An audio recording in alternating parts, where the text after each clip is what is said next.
Check. Okay. So the Chinese believe in a system of yin and yang, like there are two forces in the world. But we Indians are non-binary. So our mythology talks of, a cosmic play of three forces of creation, maintenance, and destruction. Now, same is happening in the cyber world, where there are innovators, who are the creators. You are creating technology, you are creating wealth, you are creating knowledge. Maintainers like us, the police, regulator, and then the destroyers, the hackers, the financial cybercrime ecosystem, the nation states, which are acting maliciously. Now, these three systems, feed into each other. Like, if the hackers are attacking our systems, we are also developing them. And the maintainers are probably helping to maintain the good people's work. However, it's the first time in history that the bad people are winning. In 2020, the financial or the cybercrime ecosystem went up to $6 trillion. This is more than the whole GDP of India. So today, the third largest GDP in the world is cybercrime. Now, what should be done so that we bring this down, we protect innovation, and we protect good people? So, this is where we are, that financial literacy is different everywhere. We have the urban-rural divide, we have gender gaps in inclusion. We have, if you look at the world, I was just telling my friend that I recently gone to Tanzania, and when you go there, it's like a throwback. You feel that you've come back to 30, 40 years back, because what you saw 30, 40 years back when you were growing up, you see it there now. So the world is at very different places, and at this time there is a 5G rollout also going. So financial literacy is different. Financial inclusion is a question, because somewhere you will have to be financially inclusive. And look at India, what they've done. By making finance and technology as a public good, the great work that NPCI has done, they are not charging for any transaction. Who could think that you can run a business, and probably one of the largest businesses in the world, without charging a single paisa? And that's amazing, that they have also created a platform which is giving rise to innovation. But see, innovation is, again, I told you, three kinds. So there are the creators, there are the maintainers, there are destroyers. And there are destroyers also sitting on this ecosystem. Now it's our job as creators that while creating these things, how we ensure that the bad people cannot take advantage. As maintainers of this ecosystem, for law enforcement, we find how we rein these bad elements. And for the RBI to see that the stability of the financial system, the integrity of the banks, and the interest of the customer is protected, while you all reap fruits of this great revolution. Now, high internet mobile penetration and omni-channel presence. So today, I last week met somebody, a friend of mine who had come from the US, and he was surprised to find the kind of payment options we have here. So it's great that, a kind of India stack was created, and you solved the greatest problem in the world, the problem of a secure digital identity. And once that was solved, you digitize the bank accounts, link them into this, jam trinity, Jan Dhan, Aadhaar, mobile. It was quite a stroke of genius that India could do this, and at such a large scale. Literally, I'm telling you, as every Indian, we should be proud of this, because wherever I go outside, people want to know how, you have done financial inclusion for billions of people with a unique national identity for everybody. So, and this also has given rise to peer-to-peer lending apps and things like that. And you must have recently heard about the so-called Chinese loan apps. So innovation happens in the positive space. Innovation also happens in the dark space. And therein you saw that people started committing suicide, and there were extortionary practices. And in one case I saw it was also a national security threat, where the Chinese loan app company had a back-to-back arrangement with a Chinese company, and they were taking biometrics, they were taking facial scans and facial recognition data of all Indians. So also, probably a large indebted youth force is again a risk to the financial stability and national security of the country.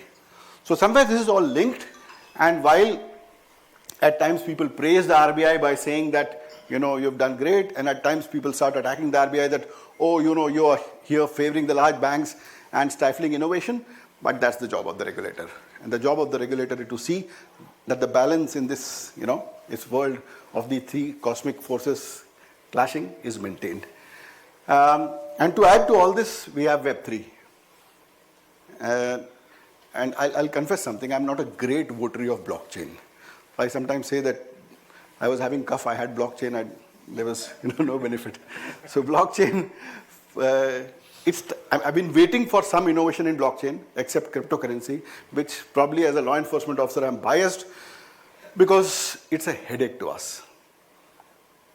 Even in the Chinese loan app scam, once RBI started tightening them, they took all that money, put it in crypto, took it out. Now go and find out.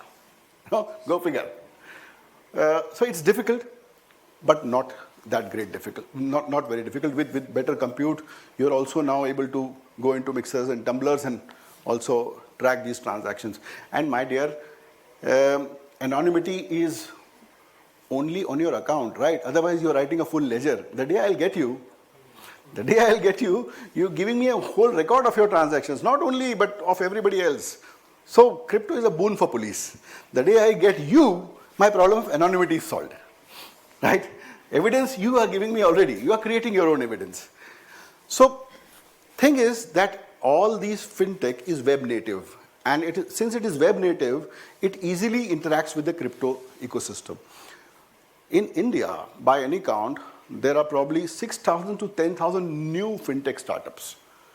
And since they are new, their emphasis on cybersecurity, on data protection, on having other kinds of due diligence is probably low. Because you understand, all innovation in California happened because of the California license, which basically means no rules, right? If you wanted to have a driverless car, set it on the road. Nothing is going to happen. I understand, but for a country like India, you can't have a lawless regime because there are costs here. And we are much more complex. Even civilizationally, we are much more complex. If you look at the other civilizations, they are 200 years old, right? Even Varanasi here is a city which has been continuously livable for 5,000 years. So civilizationally, we are complex, we are different. We have grown differently. So they are kids. We must have been conquered in the midst, but it happens, right? So you have to understand that our complexities are very different. Now, what are the issues? So there are norms and standards. During the pandemic, there were some ransomware attacks and some people started asking me, should we pay? By the time the Russian war had started, I said, if you pay, you also check the risk of paying to a Russian entity which is sanctioned, right? So you never know. And nobody also knew whether transacting in Bitcoin was legal or illegal in India. So what I'm saying is that there are norms and standards, right from counter-terrorism to anti-money laundering to customer due diligence, which in the rush of innovation, one may forget. But it needs to be, that there has to be a sanity in this space. Then also, you want minimum friction in customer onboarding. So that has been done by Aadhaar. It's a great innovation. And I really sometimes feel very sorry about us when we lost a chance in the Supreme Court case. If we could have linked mobile phones to Aadhaar, half of the financial cybercrime would have been solved. I have never seen a financial cybercrime being perpetrated from an Aadhaar-linked mobile phone. Because we'll come and knock at your door. Now, we cannot create an ecosystem where we give masks to people to commit crime and then you cannot find them out.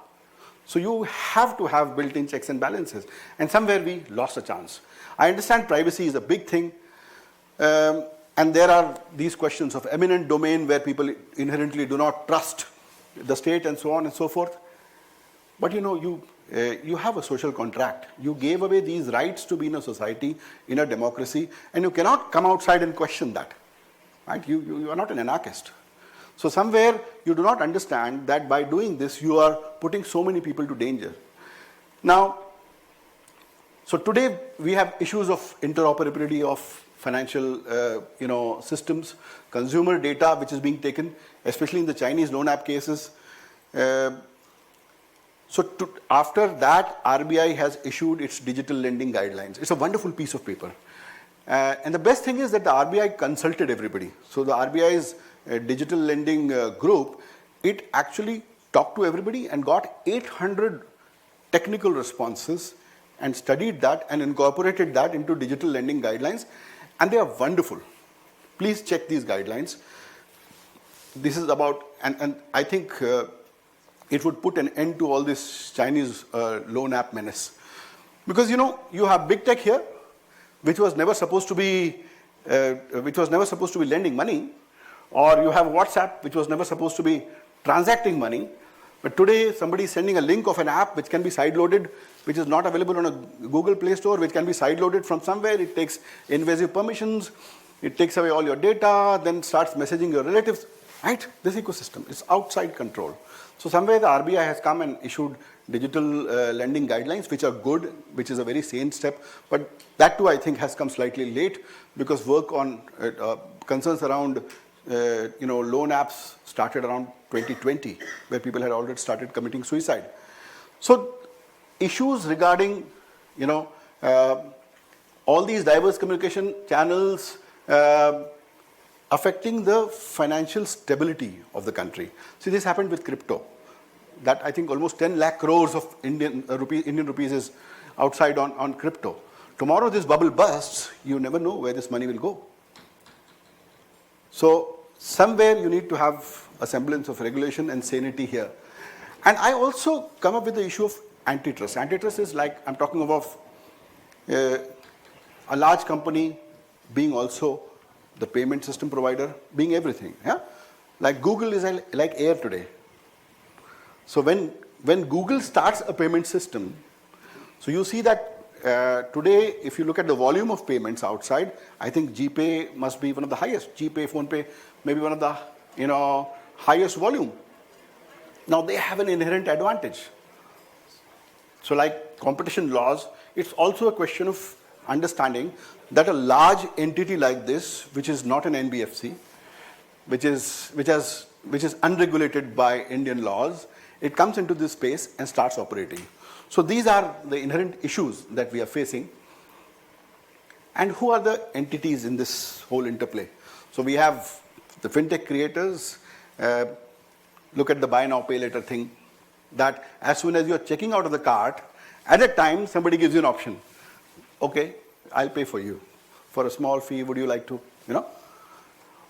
But see, this was unregulated because till now in India, only banks are allowed. So the BIN number is of bank ultimately. But these practices of sort of taking up this loan, then selling it to somebody were rampant and they were unregulated. And somewhere this needed also protection. And hence, I think some sanity is coming there. Regulator is there, the customer is there. The Indian customer is very eager. So once I was implementing a large government project of police called Crime and Criminal Tracking Network System, CCTNS, way back in like 2015. And my other officers started saying, where is the training manual? And, we haven't been trained on this and we don't want to use this, it is complex. I said, fair enough. How do you use WhatsApp? There's no training manual for WhatsApp. You all use end-to-end encryption, you form groups, form broadcasts, right? You do everything. They say, what about typing? Everybody is typing. Everybody is typing. So you don't need any training. Anything is user-friendly, you can start using it. It's not so difficult. So the customer today is at a state, and somehow Indians that way, I think we are very smart people. Even our people somewhere in India, ironically, knowing English has become also an enabler and also a barrier for a lot of people. So tomorrow when we shift to voice technologies, or the vernacular, I think there would be great financial inclusion. Because imagine somebody who does not know English or the nuances of English. For him to read a consent document, understand and sign, I think is impossible. But if you have voice-based systems, which I think are about to come, then, or interaction-based system, this would be very, very easy. So then you have law enforcement. We are the lost child here because none of our ways are working here. Because how we used to work, we knew who the criminals were. We used to maintain a record of them. We used to keep some surveillance on them. Today you can't do surveillance because privacy wale rakshas kood jayenge. So today the whole space of digital human rights is essential. I understand that, but this has also given proliferated everybody, right, from pedophiles to financial fraudsters to cyber criminals to a well-oiled international cybercrime syndicate to terrorists. And we can do nothing about it. We can do nothing about it because we have jurisdictional arbitrage. The bad guys collaborate in real time. We were investigating the Cosmos Bank case, and in that case, something very funny happened. So one of these mules, money mules, these people loan their accounts. So these money mules, this chap goes and takes out money from the ATM, and his handler is sitting in the car. So this guy goes there and he takes out money and comes back, and he hands over 6,000 rupees. But he has withdrawn 25. He has kept it in his pocket. But that rascal has a admin panel with him in which he has seen how much money he has punched. Look at the complexity of cybercrime operations, right? That this guy has actually an admin panel where he knows from which ATM how much money has actually been withdrawn. He gives him 2 tight slaps, takes away the rest of the money. Now with me, when I want to investigate this, what I'm faced with 20,000 transactions, right? Which happened in 2.5 hours in 29 countries. 20,000 transactions. So even to get an ATM footage from somewhere, it would take me months. Right? To write a letter would never work. To go through something called MLAT, which was, multilateral assistance treaties, which was invented to solve this problem of letter, the average time is 1,300 days. Nobody keeps evidence till then. Nobody preserves evidence till then.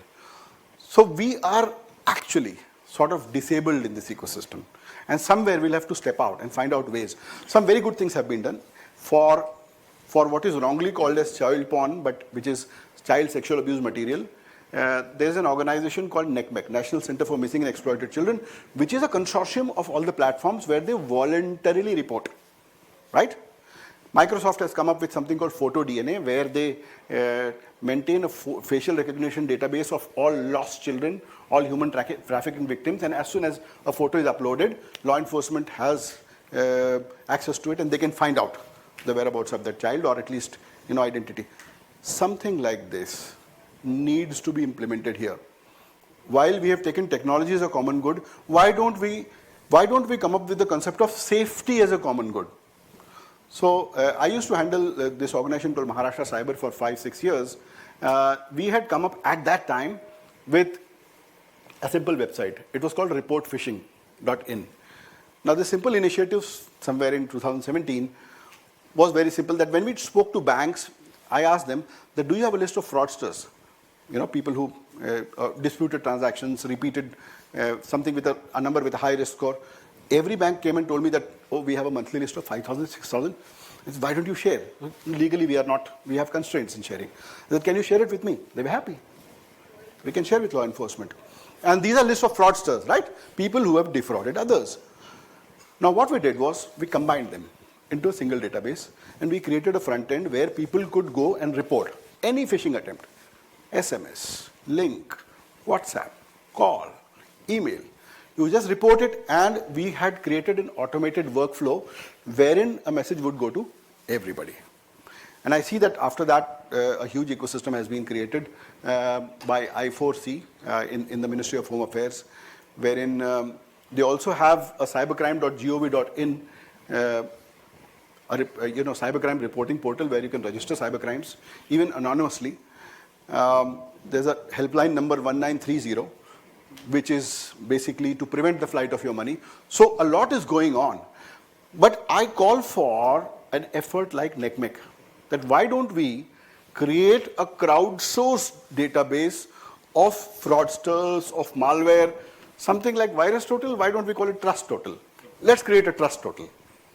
And I'll be very happy to work with this. If anybody wants to put in their brains and time in this, I'll be very happy. NPCI is there. If you want to start this, we can take it out. See, once you start, innovate, go outside the realm of rules and laws. Yeah. So then, I won't have to take permission of anybody to do any work about it.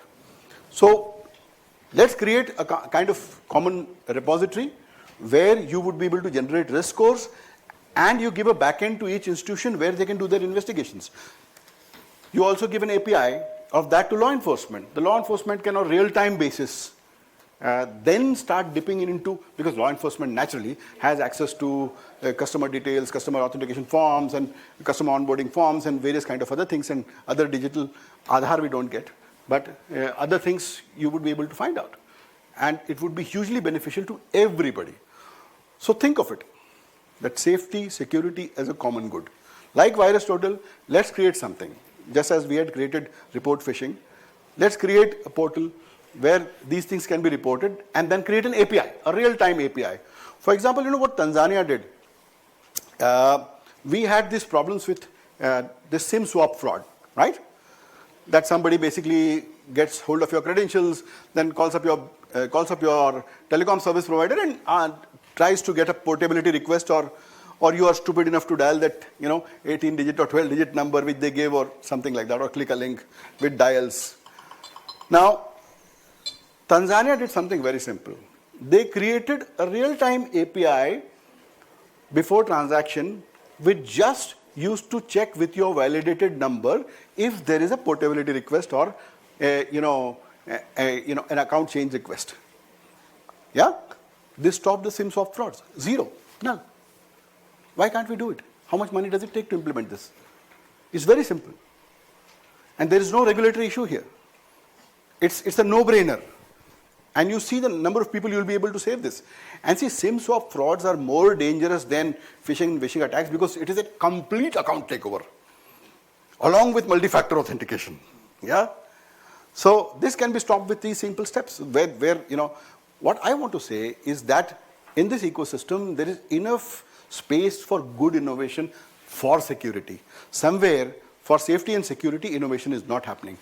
And I feel that is a place where, like RBI is stepping up with regulation, law enforcement and innovators should come together and form something like this. Now, the cyber criminal ecosystem is huge. It's very modular. If you want an exploit, you can just simply ask somebody.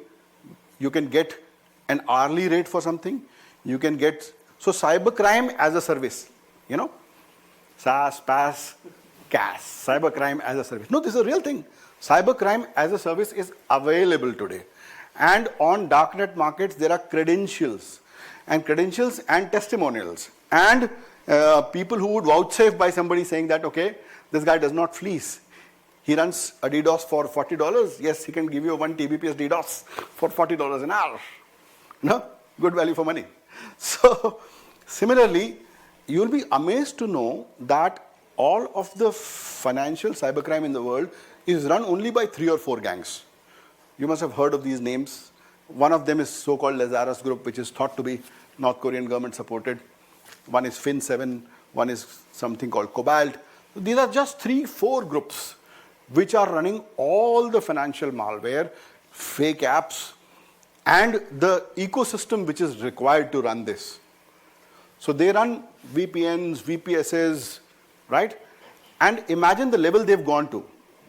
Their malware is so smart that apart from creating transparent overlays over your mobile screen, it can also do man-in-the-browser attack, and it can impersonate user behavior. It can copy your session and also use this session to log in with your cookies. So this is the level of sophistication. They do process tunneling, they do process injection, they do fileless malware. So imagine the kind of sophistication that is happening on the dark side. And on the positive side, while we are innovating, we are building a house, You don't expect anybody to run a bulldozer through your ATM machine. You would have seen those videos where people just ram the ATM machine. The ATM machine, Bala would have never thought that somebody is going to ram his ATM with, a Jeep. But then you'll have to come up with protections. And somewhere we would need to innovate. International bodies are there, right from FATF to big tech. And I have this serious grouse against big tech. Big tech should have a duty to care, right? And big tech doesn't accept its duty to care. You have upwards of hundreds of millions of customers in my country. You don't want to obey my laws, and you want to go by Section 230C of the Communications Decency Act of the USA, which gives you safe harbor. That's it, and you want to earn money. You don't want to look at the customers. You're destroying lives. You're taking away livelihoods. People are committing suicides. Very recently, they have started acting. In last 1 month, Google has removed 2,000 Chinese loan apps. How many? 2,000. What prevents people from again springing up with new apps, right? But where do we have an ecosystem where we are analyzing apps which are put up in real time, flagging them, NPCI, RBI, law enforcement, we can sit together. Let us build this. Let us build this. Let us download the APKs. Let us, run it in a sandbox. Let us reverse engineer it. Let us find out what's actually happening, what permissions are being actually taken. And today the RBI guidelines are very clear about consumer data protection. It is asking you why, where, and what. Why are you taking this data? Right? Consent. Why are you taking this data? What are you going to do with this data? And where are you going to store this? So these are the clear questions which anybody who's using data has to answer. So these Chinese loan apps or any kind of new fintechs, they were not reporting anything to CIBIL or to Experian, because a chap who's taking loans here, his credit score should be affected. This is for protection of the good chap who wants credit in good time or loan in good time. But if people who have a bad credit history want to go out of the system, engage in a dangerous thing, then land up at a police station saying that police kaam nahi karti. So you can't allow everything to collapse and come to something which is under-resourced and not so ready and not so equipped to deal with it as ex post facto. So you will have to build in mechanisms from day one.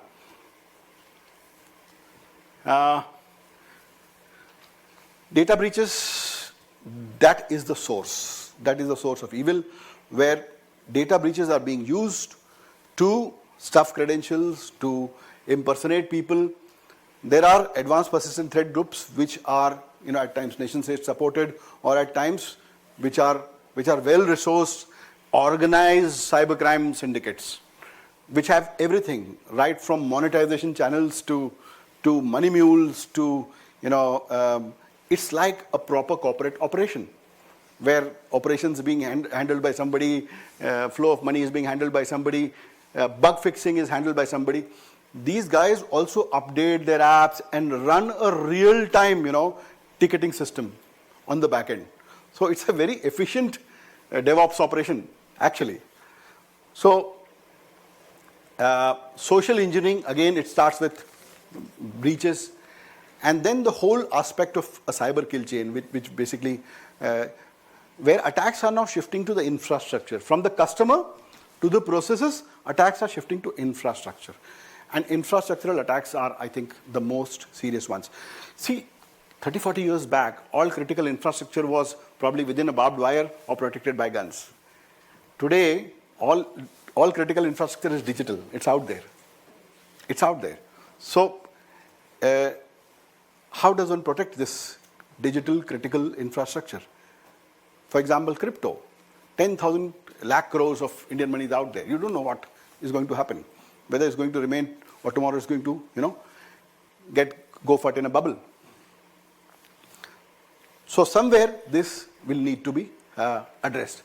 Now, there's a huge infrastructure, and somewhere when things are not reported, things are not investigated, then this criminal infrastructure is not brought down.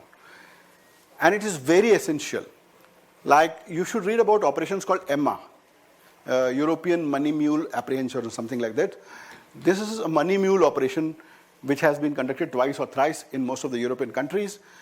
And there are wonderful operations where they found out people, who basically loan their accounts willingly or unwillingly. So in India, when we were investigating the Cosmos Bank case, we found that unknown to us, there was this huge network of money mules. There are people who are unsuspecting, who are shown to be businesses, and then they can get current accounts, right? So then you can maintain the velocity of withdrawing money. And money hops. Today, when somebody takes out a 20,000 rupees from your grandfather's account, the money hops. It breaks into 20 pieces and it hops 9 places. It's like, madhumakki ud gayi. Now, how are you going to trace it? So they have already calculated how your systems work, because law enforcement and regulation doesn't work in real time. It cannot. It's a post-facto thing. आपने picture देखा है, खत्म होने के बाद police आती है. Change that, man. Change that. So somewhere we need to change that. And there is a huge botnet system wherein infected computers are used. They are used as proxies. They are used for tunneling processes. They are used as fake DNSs. So this whole system is running, and we can do precious little about it, because there are privacy jurisdictions where you can host something and they will not give you any idea. See, after the GDPR is a great thing. It is protective of data, of the consumer. But with GDPR, today, if I want who is information, you come up with something, you tell me that, okay, this is a phishing attempt at your bank, and it's hosted on some Scandinavian server. I want who is information, redacted. It's redacted because of privacy concerns. Privacy is for the good man, right? Not for the bad man. So the great maxim of common law says that I am the king of my house, and even the king of England cannot enter it without my permission. Okay? Fair and good. But the day you commit a crime, I have the right to breach that door open, bust it, right? Handcuff you and take you out. Not in the digital space. This is not happening in the digital space. I don't even know where you live. So how do I find out? So criminals have gotten a free run today, that they are committing crimes. They are using anti-forensics. They are even killing processes. So wherever we found that if at all large corporate breaches were discovered, all the traces had been removed because the chap was living on the system. It's called living off the land. He was laterally creating processes, he was laterally creating accounts, and he was removing all traces, wiping off the logs. Even while exfiltrating data, it was using system processes. It was obfuscating, it was encrypting it. Base 64 encryption. Data is going out. Even the DLLs were being loaded, they were being loaded encrypted. How do you tackle this? Because you don't know how to handle this. This is like COVID, right? Look at the kind of confusion the world had. But somewhere, you have to get hold of it. And to top all that, then this whole system of cryptocurrencies, where you can take any money from any kind of enterprise and without any checks, send it anywhere in the world. Then you have, facilities of mixers and tumblers, which are going to mix your money in some way, which is till this time very, very difficult to realize. And this is the dynamics, that there are technologies which have developed. So anti-fraud technologies have been developed. Real-time detection technologies have been developed. For example, you would get a call that now your bank understands that you are here, and within a minute you're not going to get into Vietnam. So if your next transaction starts happening from Vietnam, they understand that you are not a shapeshifter and you have not suddenly developed superpowers. And so good banks can do this, but MSMEs, new fintechs, they may not have a real-time transaction monitoring mechanism or an identity monitoring mechanism through the transaction. Once all that happens, then post-facto we do forensics. There are advances in forensics where we have actually been able to pick up malware from memory dumps also. Way back, I'm talking of old cases where we picked up binaries from memory dumps. Now imagine this is your police, which you think is very stupid. You think we are all Pandus, we are not. We can pick up, binaries from the memory, your memory also. So, but so-called anti-forensics is also developing. And anti-forensics has developed very well today. that it's very, very difficult to find traces. They are obfuscating it, they are encrypting it, they are removing it, and they are maintaining persistence. Organized cybercrime is a huge, huge challenge. And I talked about jurisdictional arbitrage, in the sense that if I want a simple information from Facebook about an account which is spreading child sexual abuse material or porn, I find it very, very difficult because it hides under privacy. What kind of privacy is this? Just because you have a home, it doesn't allow you to manufacture explosives and exploit children or fleece old people of their pension. It doesn't allow. And it's time that when we are talking of digital rights, we should also reclaim the digital rights of the victims. Somewhere in our concern for rights, we are forgetting the rights of the victim. And going dark is a problem which law enforcement is facing everywhere. So things are encrypted. Even if you get, in the San Bernardino case, the FBI found there was a shooter who went and shot people. He shot, and he and his wife died. An iPhone was recovered, right? And Apple refused to open the phone. They said privacy. Now it's up to you, gentlemen and ladies, to decide if we want privacy like this. Ironically, then you would see, then there would be innovation here also. So there's a company called Celebrite, Israelis. They came up, they said, give it, we'll open it. With all the technology of Apple, they opened the phone and gave it. Yeah? But see, this always does not work. So there was a case called Playpen, where a child sexual abuse material or child porn racket was being run on the dark web. Now the FBI did something very smart. It developed an exploit for the Tor browser, right? And then it sent on the Playpen. And on the Playpen, it infected all of those pedophiles. And then they had a massive operation. They did a crackdown. They caught up everybody. They got evidence. They went to court. The court says, fruits of poisonous tree. Your initial method of access was illegal. Yeah? So we have, law should not be against justice. Law should not be against justice. Privacy should not be against security. There is a midway. We have to find it. And it's up to us. We are innovating everywhere. And we need to innovate here also. So, finally, this is happening. RBI has come up with something very good. Since your data was going out, RBI has started tokenizing. Please go on your bank site and please do this. Like earlier I used to say, please do two-factor authentication. Today, I won't say that today. If you have a credit card, go and tokenize it. Simply with Aadhaar also, go and ask for virtual Aadhaar. So tomorrow, if some idiot, India is a strange country. Aadhaar was never meant to be a card, right? Aadhaar was a biometric identification based on an API. But we created an Aadhaar card out of that. We put our dirty photos also on that with a QR code. And some idiot then takes a picture of this Aadhaar card and uploads it on stupid S3 bucket, which is open. And then some idiot breaches it, and then some French researcher starts saying Aadhaar has been breached. So my dear sir, Aadhaar has never been breached. The basic infrastructure of Aadhaar has never been breached. It's a great thing. Take pride in that. But these things, which are so-called pictures of, stupid documents called Aadhaar cards, which were never meant to be there in the first place, they have been out. Now, Aadhaar also has come up with virtual identity. So it virtualizes your Aadhaar this thing. You can take a one time, you can take a multiple time, or you can take a short time thing. Similarly, tokenization has been done.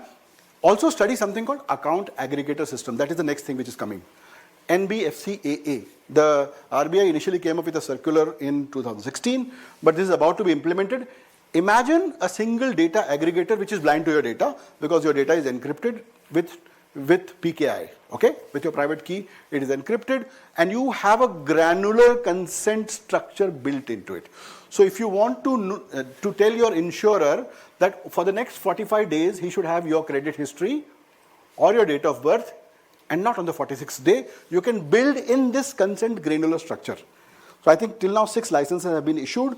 This is something which is the next innovation, which will solve most of the problem of all kind of identity-related account takeovers.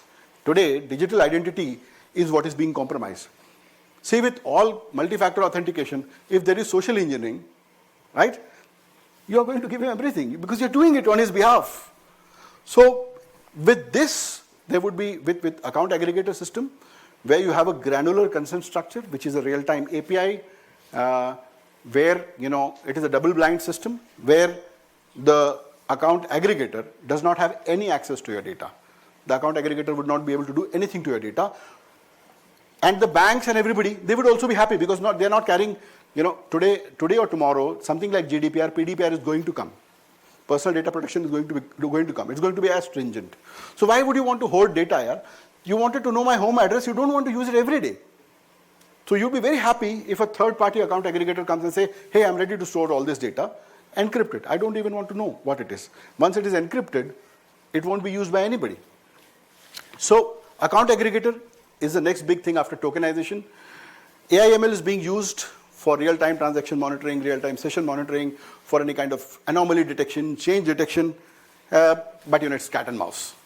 Because the dark ecosystem is getting to learn emulating the user behavior in real time.